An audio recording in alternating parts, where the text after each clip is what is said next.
दोस्तों नमस्कार, स्वागत है आप सभी का। अगर फिर से आई चलते हैं उत्तर प्रदेश सुबह की ताजा खबरों की ओर, लेकिन उससे पहले अगर आपने अभी तक इस चैनल को सब्सक्राइब नहीं किया तो सब्सक्राइब कर लें, जिससे कि आपको उत्तर प्रदेश सुबह की ताजा खबर रोजाना मिलती रहे। पहली बड़ी खबर, यूपी में परिवहन निगम ने रोडवेज बसों का किराया बढ़ा दिया है और देर रात से निगम ने नई दरें लागू कर दी है। अब नई दरों के हिसाब से रोडवेज बसों में यात्रियों से किराया लिया जाएगा और रात 12 बजे के बाद से परिवहन निगम ने अलग अलग रूट पर साधारण बसों का किराया प्रति किलोमीटर 25 पैसे के हिसाब से बढ़ा दिया है और अब 1.5 रुपये प्रति किलोमीटर के हिसाब से साधारण बसों में यात्री से किराया लिया जाएगा।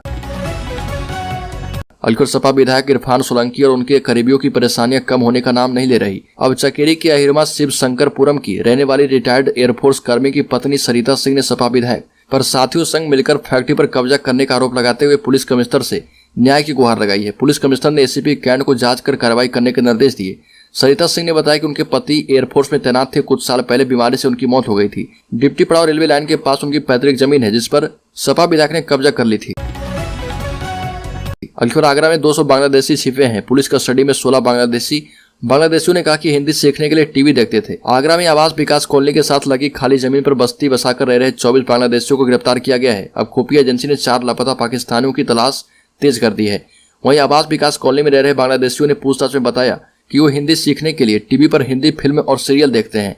आगरा में बांग्लादेशियों की बस्ती पकड़ने के बाद से केंद्रीय एजेंसियां अलर्ट हो गई है। पिछले 2 दशक के बाद बांग्लादेशियों पर इतनी बड़ी कार्रवाई हुई है। वहीं इस मामले के बाद से एलआईयू की सक्रियता पर सवाल खड़े हो रहे। अलखुर मुख्यमंत्री योगी आदित्यनाथ मथुरा पहुंचे, जहां पर जीएलए यूनिवर्सिटी के दीक्षांत समारोह में उन्होंने कहा कि जब तक रामकृष्ण और शिव में आस्था बनी रहेगी, देश का कोई बाल बाका नहीं कर सकता। और ये भी कहा कि आप मंदिर जाए या ना जाए, पूजा करें या ना करें, ये आपके विषय है। आप लेटकर बैठकर कैसे भी पूजा करते हैं, ये आपका विषय है, लेकिन आस्था को किसी पर थोपने का काम नहीं किया।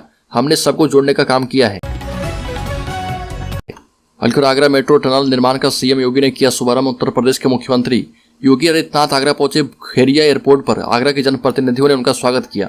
इसके बाद मुख्यमंत्री आगरा किला के सामने रामलीला मैदान में मेट्रो के टनल निर्माण कार्य का शुभारंभ किया। योगी ने कहा कि दिसंबर तक पूरा होगा मेट्रो का प्रायोरिटी कॉरिडोर। टीबीएम हर दिन 12 मीटर टनल खोदेगी। अलखुर हापुड़ में राष्ट्रीय लोकदल के पदाधिकारियों एवं कार्यकर्ताओं ने किसानों की समस्याओं को लेकर जिला मुख्यालय पर प्रोटेस्ट किया। किसानों की समस्या को लेकर धरना दिया। ज्ञापन में बताया गया कि वर्तमान सत्र में गन्ना मिलों को चलते हुए 4 माह हो गए, किंतु आज तक गन्ने के लाभकारी मूल्य की घोषणा नहीं की गई है। किसान इकलौता ऐसा उत्पादक है जिसको अपने उत्पाद का मूल्य तय करने का भी अधिकार नहीं है। अलखुर संघ प्रमुख के बचाव में आई भाजयुमो के ऋचा राजपूत। और रैया में भाजयुमो की social media handler Richa Rajput ने संघ प्रमुख मोहन भागवत के पंडित वाले बयान पर सफाई दी और कहा कि बयान को गलत तरह से पेश किया गया है। जो व्यक्ति धर्म का ज्ञान रखता है, रामचरितमानस का पाठ करता है, वो पंडित है। जाति और वर्ण व्यवस्था तो कर्म के आधार पर है। जाति के ठेकेदारों के चक्कर में ना पड़े, यह किसी के भले नहीं है। ऋचा राजपूत ने कहा कि धर्म में भी जन्म नहीं बल्कि कर्म के हिसाब से जाति व्यवस्था का उल्लेख है। अलखुर गंगा आरती देखने 13 फरवरी को काशी आ रही राष्ट्रपति द्रौपदी मुर्मू 13 फरवरी को वाराणसी आएंगी और वह काशी में मां गंगा की सुप्रसिद्ध आरती देखेगी। बतौर राष्ट्रपति का उनका पहला काशी दौरा होगा। वह गंगा आरती देखने के साथ ही श्री काशी विश्वनाथ मंदिर में दर्शन पूजन करेगी। बाबा काल भैरव और क्रूज की सवारी भी कर सकती है। उनके दौरे को लेकर वाराणसी में तैयारियां शुरू कर दी गई है। जिला प्रशासन ने घाटों पर अतिक्रमण को हटवाया है और साफ सफाई करवाई गई। अलखुर कांग्रेस के पूर्व अध्यक्ष राहुल गांधी ने भारतीय जनता पार्टी और उत्तर प्रदेश के मुख्यमंत्री योगी आदित्यनाथ पर जमकर निशाना साधा और कहा कि भाजपा देश की सबसे ज्यादा आबादी वाले राज्य में जो कर रही वो धर्म नहीं बल्कि अधर्म है, और योगी आदित्यनाथ को भी ठग करार दिया। राहुल गांधी ने इस कार्यक्रम में कहा कि योगी जी को अगर हिंदू धर्म समझ आता तो वह जो करते वह नहीं करते। जिस तरह की भाषा का इस्तेमाल करते हैं, वो अपने गोरखनाथ मठ का अपमान करते हैं। राहुल गांधी ने कहा कि वह धार्मिक नेता नहीं है बल्कि एक मामूली ठग है।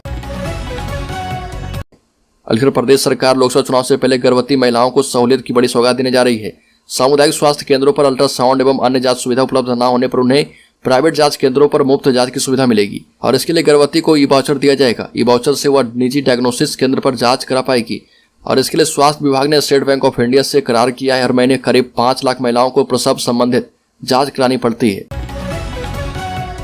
अलखुर फिरोजाबाद के लांगला खंगर थाना क्षेत्र में लखनऊ आगरा एक्सप्रेसवे पर एक हादसे में एडीजे पूनम त्यागी की मौत हो गई। मिली जानकारी के मुताबिक एडीजे पूनम त्यागी कार से एक्सप्रेसवे से मैनपुरी जा रही थी। बताया जा रहा कि पूनम त्यागी के ड्राइवर को झपकी आ गई और इसी वजह से उनकी कार आगे जा रहे ट्रक में पीछे से घुस गई। अलखुर उत्तर प्रदेश में रद्द हो सकता है स्मार्ट प्रीपेड मीटर का टेंडर। ज्यादा कीमत बन रही मुसीबत की वजह मध्यांचल विद्युत वितरण निगम के बाद प्रदेश में दूसरी बिजली कंपनियां भी स्मार्ट प्रीपेड मीटर के टेंडर को रद्द कर सकती है। पावर कॉर्पोरेशन के एक वरिष्ठ अधिकारी के मुताबिक मध्यांचल की तरह ही दूसरी बिजली कंपनियों में भी स्मार्ट प्रीपेड की दरें बहुत ज्यादा है और यही वजह है कि अब दूसरी बिजली कंपनियां भी टेंडर रद्द कर नए सिरे से मीटर की निविदाएं मांगने की तैयारी कर रही है। पावर कॉर्पोरेशन के अधिकारियों का मानना है कि इस कदम से स्मार्ट प्रीपेड मीटर की दरें कम हो सकती है। अलीगढ़ लोकसभा चुनाव से पहले जाति जनगणना पर सपा की निगाह, संसद में एसपी के घट रहे सांसद। समाजवादी पार्टी 19 वर्ष से लोकसभा चुनाव में खराब परफॉर्मेंस से जूझ रही है, जिसके चलते सांसद में लोकसभा सदस्यों की संख्या हर चुनाव में कम हो रही। लोकसभा चुनाव 2004 में सपा ने 26% वोट लेकर 35 सीट जीती थी, लेकिन इसके बाद यह आंकड़ा कभी छू नहीं सकी। लेकिन अब सपा लोकसभा चुनाव 2024 से पहले जातिगत जनगणना का मुद्दा करवाकर सांसद में सदस्यों की संख्या बढ़ाने की कोशिश में है। इसलिए सपा जातिगत जनगणना के मुद्दे पर यूपी में आंदोलन की तैयारी कर रही है।